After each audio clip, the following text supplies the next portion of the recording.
Chukma, Soholshafat Hokchi Hoyo, a Yakpachi in the Family Farms. Hi, my name is Shelby and I want to welcome you to In the Family Farms.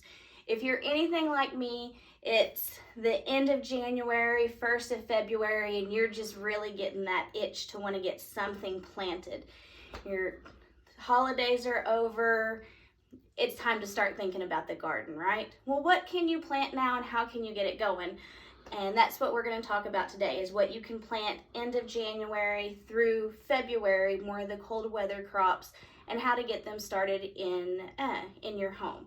So what we have here is some seeds that I started a couple of days ago, and you can see how they've already sprouted. And we're doing a little bit of an experiment here on different seed starting soils. And so this one here, I'm gonna just put this back on here. I'm gonna move it out of our way right here. That cell, I started with this. You just find it at Walmart, any store. You have to wet it down. I'm gonna be honest, one of the things that I'm not happy with this soil is it dries out really fast. So we're looking for one that'll give the plants a good nutrients whenever they first start off, and it's going to really hold that moisture for them, okay? It's over here. What we're going to plant with today is this cell. It's one that we've had for a couple of years now. It's got this styrofoam, so it's always got those little cells, and when it comes time, we'll just pop them up. What we've done is we've written, I don't know if you can see, but on the edge here, 1 through 11 for each one of these rows. And then what you're gonna wanna do is you're going to wanna have a notepad or a book, some type of way that you write it down just to keep track of your seeds, because you need to remember when you planted them, so you can kind of see when it's time to transplant them out and kind of how they're doing. So I've got this labeled container B because that's what I'm calling this. And I've got today's date on it. And then I have it listed 1 through 11 with what I plan to grow in these. So we're gonna get started now. Some other tools that you're going to need before you really get into this is you're going to need some water so that you can pour it in. I'll show you how we use this in a little bit. You're going to want a squirter also with some water. This one's you're going to use this throughout the time of while they're in the cell. And then if you're scooping soil, you're also going to want a cup to be able to do that. So, and a pencil. Not sharpened, it can be sharpened, that part doesn't matter, because that's how we're going to make our holes for the seeds. Okay, so let's get started here. Just going to open this up. And what this is, lift this up here. This is Probio Max. It's for general purpose. It's kind of expensive as far as soils go. But it's what you're growing your food in, and you don't want to really skimp on that because you want your seeds to have the best nutrients starting out.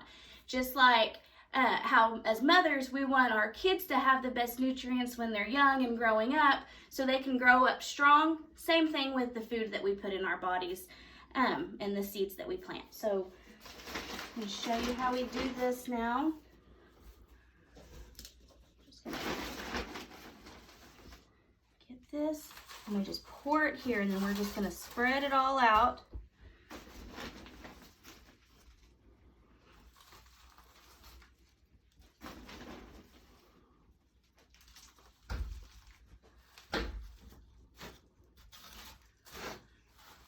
And you can do this anywhere. I'm not in a greenhouse. I'm in my craft room.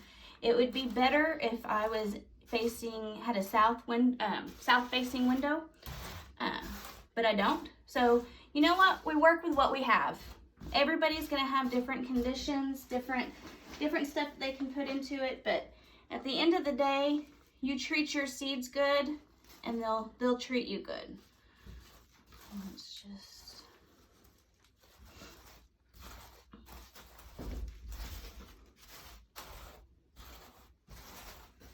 want to fill up all of these little cells here.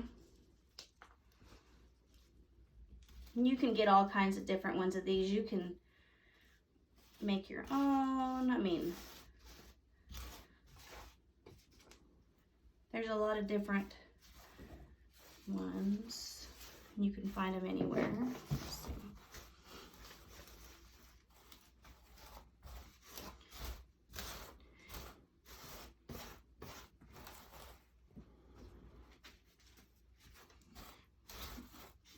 Top that off there, and we're just going to put the excess back.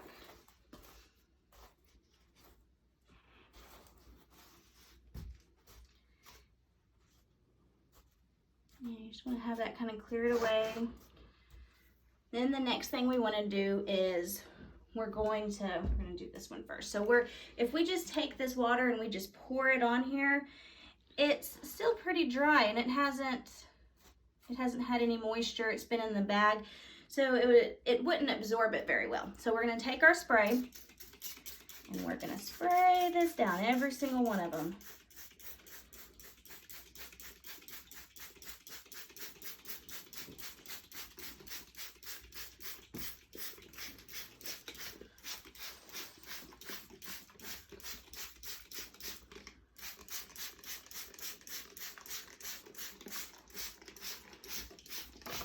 Okay, and then we're also, so now we're going to take this water and we're going to put our finger over it so it only comes out a little bit, and we're just going to pour it through all of these cells so it can soak down into all of that soil we just put in there.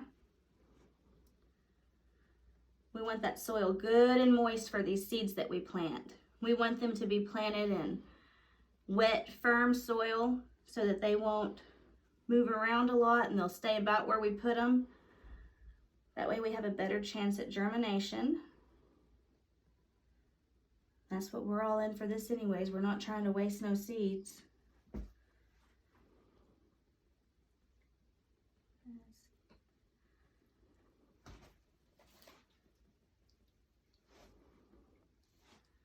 So now that I got it like that, I'm just going to kind of pull the lip here and lift this just a little bit, and I'm going to pour all of the rest of this bottle in there. And that puts it to where at the bottom there's about 1/4 of an inch of water all the way around. Okay. Now for this fun part, we get to the planting. So I'm just going to clean that off. So let's get our seeds out.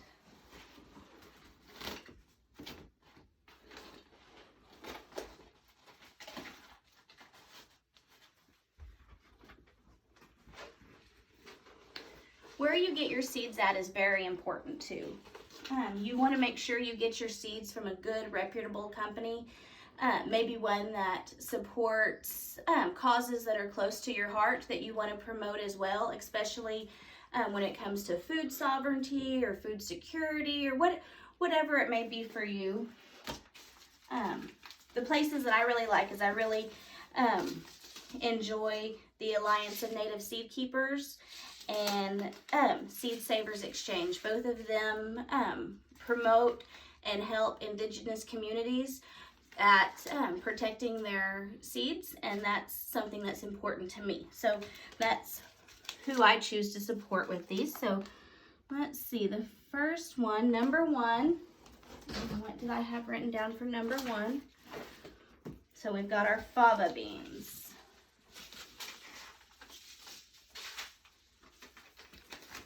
So what I'm going to do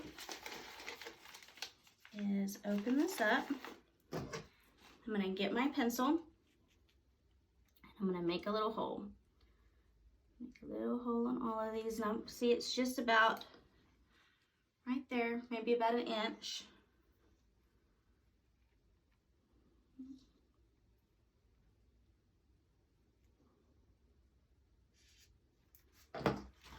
And take my seeds,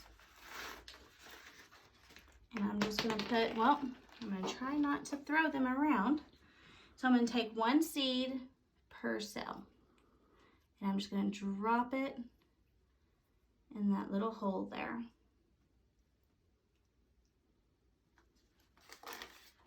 Put those back to plant for another time. I'm going to get my soil here. I'm going to get a little bit of it and I'm just going to fill in that hole. Okay. I'm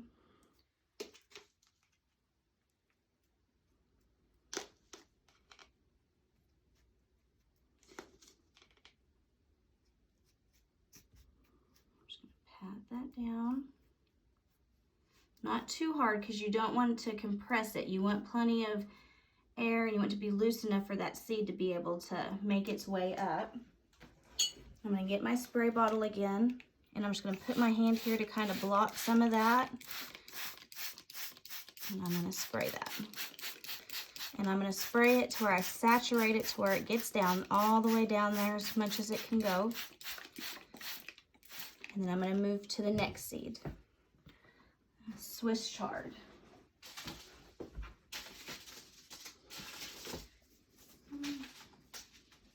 So I find this one's interesting. It's a 5-color Swiss chard. So we don't know what we're gonna get. It's gonna be like the seed lottery. What color is gonna come up? And again, we take our pencil and we make a little hole. This is a littler seed, so we're gonna make a littler hole. Maybe about 1/4 of an inch here instead of an inch. I'm just gonna, a little too many of them there. And we're gonna take these seeds and we're just gonna drop 1 seed in. Sometimes more of them get in there, but we're trying to just get 1 seed per hole.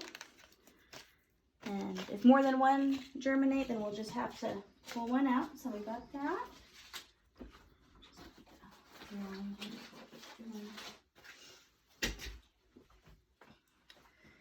to take this again and I'm going to fill it in.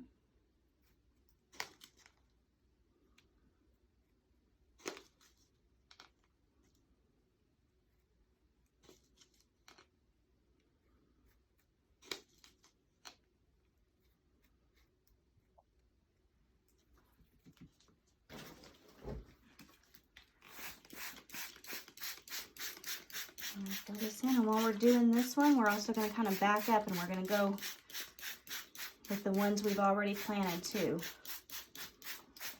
At this stage, I mean, you don't want to make it so wet that it's soggy, but other than it just being soggy that you can't get it, I mean, just saturated where it's just like that you can't get too much on it right here. So the next thing we're doing is we're going to pink celery. It's an even smaller seed, so we're going to make an even smaller hole. We're just kind of barely scratching the top here, just enough to make a little bit of an indent. And if I see any sticks or anything that might obstruct that little seedling's journey up, I just move it out of its way.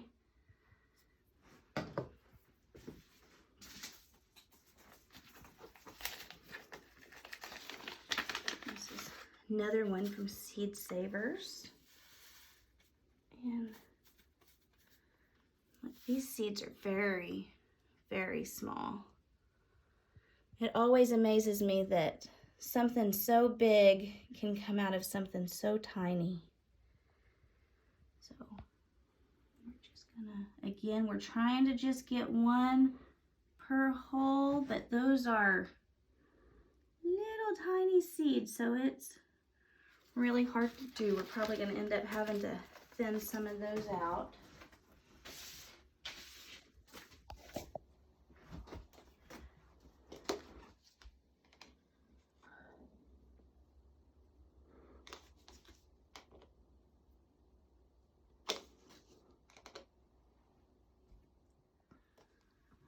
Okay, so we just do that, repeating all the way down the rows here. All 11 of them.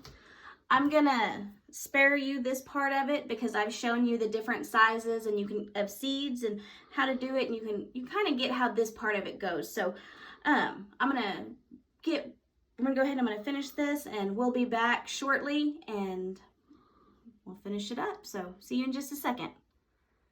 Chakma ayakpachi. Hello, welcome back. So we've already done rows 1 through 10 here, and we're on the last row. And we're just still doing the same process that we did on the others, using the pencil to make the hole. This last one that we're gonna do is artichokes.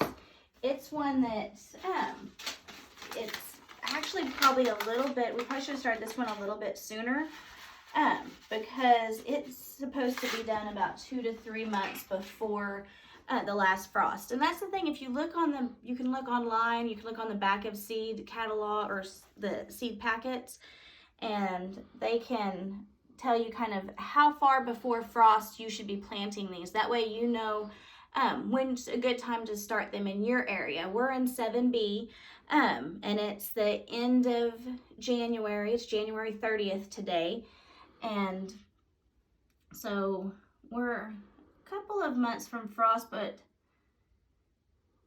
it's definitely time to get some of these ready so they're ready to go out about the 1st of March is kind of when we're planning on transplanting them. And the list that we have here is not all inclusive. Another plant that's good to start around this time is onions, and then also with the brassicas that we did, the broccoli, the cauliflower, your cabbage, some lettuces. Radishes are always a good one. Just keep doing this. Okay, there's that last one there. They're all planted. Grow strong, my little seeds. Oh, that is, I know who you are. That is an artichoke that tried to make a getaway. I'll put that back up later. You never just want to waste seeds or throw seeds away, especially if it's one that you can use, so that one won't be wasted. And then we got our bottle filled about halfway with water, and what we're gonna do is we're just gonna put this over the top of it, all of them. This is the last time we're gonna put water on them for several days. We're fixing to put the top on it and just let them be.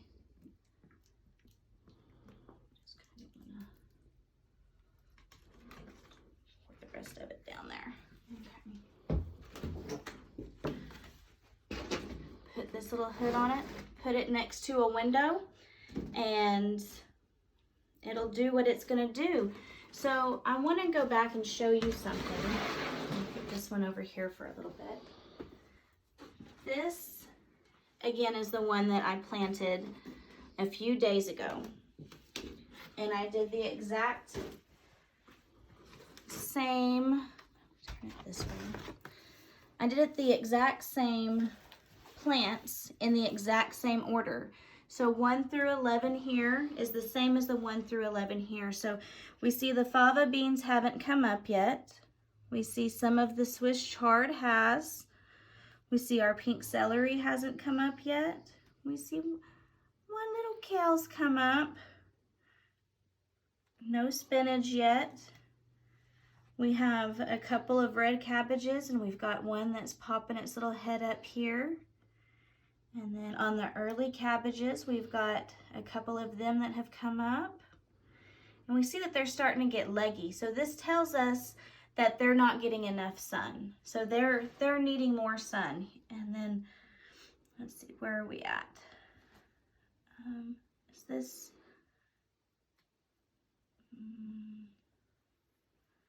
8? Yeah, okay. So the cauliflower, it's coming up. The broccoli, it's leggy. We gotta try and remedy this. Brussels sprouts, one artichoke. So what we're gonna do now that we've got some that have sprouted and we're at this stage a couple of days in, is we're gonna take that top off and we're gonna leave that top off, okay? We're gonna put these as close to the window and the sun as we can. And then they'll just kind of go from there. It wouldn't be a bad idea, honestly, if we could, to like follow it through the windows in the house, like move it as the sun comes, but that's not something we need to do. It should do just fine right here, just like this. And that's about it. All right, so about the only thing that I can think of to say about this is we'll watch them for a couple days. If they continue to get leggy, we can always transplant them to a bigger container and cover the roots up a little bit more to where it'd be covered with dirt about to there. So it be one way to do it. And that might be another video. Subscribe, like us, and maybe that's what we'll talk about next. Chuck my ski, thank you for coming, and we'll see you later.